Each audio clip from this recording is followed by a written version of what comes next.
Ha pasado el mundo empresarial desde la promoción de la regulación cero a la búsqueda de formas de autorregulación. Ha dejado incluso el discurso aquel que menos impuesto igual más crecimiento, aceptando sin resistencia una alza tributaria por la reconstrucción, la cual por lo visto, por lo demás, no llevó a que se cumplieran las profecías. También ha cambiado radicalmente la relación del mundo empresarial con las comunidades y otros actores como los ambientalistas. Aquellos agentes que parecían poniendo en jaque el derecho de propiedad, hoy día aparecen, ¿no es cierto?, en la memoria y en los informes como stakeholders. Hubo que buscar una palabra en inglés para que fuera más digerible, y tiene un lugar cada vez más prominente en los discursos empresariales. De ceñirse solamente en lo que dicen los informes técnicos, se ha pasado a aceptar las controversias y la negociación con los actores involucrados. En definitiva, ha habido una adaptación a la democracia que ha sido muy exitosa, pero yo creo que esta todavía es trunca. Y es trunca porque hay algunos déficits que, si no son abordados, pueden ser problemáticos. Y mencionaré solamente 4 de ellos. Primero, que ha sido empujada básicamente por factores exógenos y no endógenos. O sea, los más potentes inseminadores del cambio han sido ¿qué? El contagio de la empresa extranjera, especialmente la minera, las condiciones impuestas por los TLC o por organismos como la OECD, la imposición de los mercados externos, los grupos de presión como los ambientalistas, las crisis comunicacionales, como se las llama eufemísticamente, que tienen que ver con cuestiones ambientales o comunitarias, o el cambio de las reglas de juego por parte del sistema político. Creo yo que si la adaptación de la cual estamos hablando no se endogeniza, no se va a convertir nunca en una real ventaja competitiva y tendrá problemas de credibilidad ante la opinión pública. Y esto me conduce a un segundo déficit. Yo creo que tiene que ver con la cultura empresarial, con su organización y con la formación de su ejecutivo. Muchas veces yo creo que no están acordes con los nuevos tiempos. Hay que avanzar con mucho más rapidez en tener empresas menos uniformes, más diversas, más plurales, con organizaciones menos verticales y más horizontales y en red, terminar con la reproducción indefinida de sus directivos y buscar una renovación generacional permanente, terminar con esa fe ciega en los expertos y abrirse al diálogo con los legos, con los profanos, y los ejecutivos no concebirse como los evangelizadores de una buena nueva, sino como personas que tienen que gestionar controversia con actores totalmente legítimos.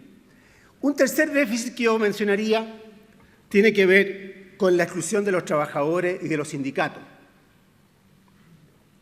Su ausencia le resta potencia, le resta amplitud y le resta credibilidad a la adaptación de las empresas a la democracia.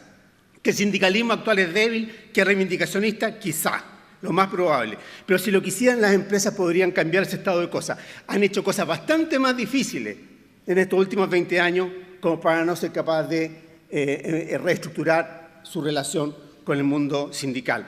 Hasta ahora se ha buscado incorporar a los trabajadores, pero excluyendo a los sindicatos. Y digamos esto con claridad, eso no funciona, esa receta no funciona.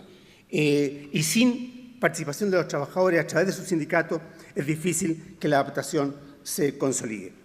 Por último, yo creo que la empresa no ha construido una narrativa o relato o un dispositivo de justificación, si vuelvo a Boltanski, que dé cuenta y que proyecte el proceso de adaptación a la democracia. Y me voy a detener un poquito en esto, porque me parece relevante. Ya es un cliché, por ejemplo, decir que Chile cambió. Todos estamos en esta sala de acuerdo con que Chile cambió. Sin embargo, ¿por qué nadie hace el inventario cuando se ve el cambio en Chile de lo que ha pasado con la empresa? ¿Por qué, por ejemplo, la empresa no estuvo presente en el espectáculo en la moneda con ocasión del Bicentenario? Yo creo que la responsabilidad de esto cae única y exclusivamente en el propio mundo empresarial. Porque el mundo empresarial, en vez de difundir su adaptación, se ha encargado de renegarla. En vez de mostrar el cambio que ha experimentado, lo ocultan. En vez de revelar que detrás de esto hay convicciones, hay valores, se plantea que es solamente una estrategia de sobrevivencia. Es táctica, es marketing. En vez de presentar su trayectoria como un logro, lo presentan como una renuncia, como una aceptación. En general, yo diría, el empresariado chileno ha modernizado su gestión, pero no ha modernizado su ideología. Su narrativa, su justificación sigue muy pegada al siglo XX no ha dado el salto al siglo XXI. Para muchos el dilema sigue siendo el mismo de hace 40 años. Milton Friedman o socialismo. Y claramente estaremos todos de acuerdo que esos tiempos de la Guerra Fría quedaron atrás y que los dilemas del mundo empresarial son hoy, con China, con India, con lo que ha pasado en todos estos últimos años, es bastante más compleja que esa dicotomía. Bueno, el mismo autor que ya le he mencionado, Boltanski, dice que la gran virtud del capitalismo es su capacidad para incorporar en su seno una parte de los valores a nombre de los cuales es criticado.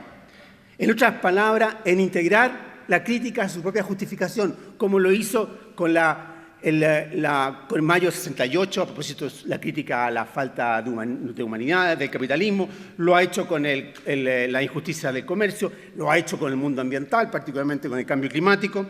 Y yo pienso que para adaptarse plenamente a la democracia, la empresa chilena debe reconstruir sus principios de justificación y hacerlo incorporando las voces de sus críticos.